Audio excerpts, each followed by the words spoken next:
यहाँहरूलाई हार्दिक स्वागत गर्दछु रोदन खड्का युट्युब च्यानलमा र म रोदनको साथमा नेपाली प्रिमियर अपडेट लिएर हजुरहरूसँग उपस्थित भइसकेको छु। हाम्रो च्यानल नयाँ हुनुहुन्छ भने च्यानल सब्सक्राइब गरिदिन्छु, माथिको बेल आइकनलाई प्रेस गर्न भन्ने नबिर्सिनुहोस्, किनकि यस्तै भिडियोको लागि हाम्रो च्यानल सब्सक्राइब गरिदिनु होला। ल त आजको स्टार्ट गरौँ। आज चाहिँ मसँग चाहिँ दुईवटा नेपाली मुभीको अपडेट छ। यस पिन्डा चाहिँ तपाईँहरूले चाहिँ कहाँ र कसरी हेर्न सक्नुहुन्छ भन्ने बारेमा अपडेट दिनु गइरहेको छु। तपाईँ यो अन्तिम समय र साथ दिनु होला। 2 नम्बर र धुम्पो नामक नेपाली फिल्मको अपडेट छ। पक्कै पनि भिडियो अन्तिमसम्म हेरेर साथ दिनु होला। 2 नम्बरी नामक नेपाली फिल्मलाई तपाईँले चाहिँ अब असोज 21 गतेबाट चाहिँ हलमा हेर्न सक्नुहुन्छ। 2 नम्बरी नामक नेपाली फिल्म मुख्य भूमिकामा दयाङ राई, सौगात मल्ल लगायत बुढी तामाङ लगायत थुप्रै कलाकारको अभिनय रहेको छ भने यस फिल्मलाई तपाईँले चाहिँ असोज 21 गते अक्टोबर 7बाट चाहिँ हलमा गएर हेर्न सक्नुहुन्छ। दोस्रो नम्बर रहेको नेपाली धुम्पो छ।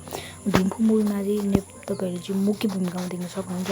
जयकिसन बस्नेत, जानवी बस्नेत लगायत थुप्रै कलाकारको अभिनय रहेको छ भने यस फिल्मलाई तपाईँले चाहिँ भर्खरै मोबाइल टिभी नामक युट्युब च्यानलबाट चाहिँ हेर्न सक्नुहुन्छ। पक्कै पनि फिल्म हेर्ने भने कोसिस पनि गरिदिनु होला। हस्त धन्यवाद।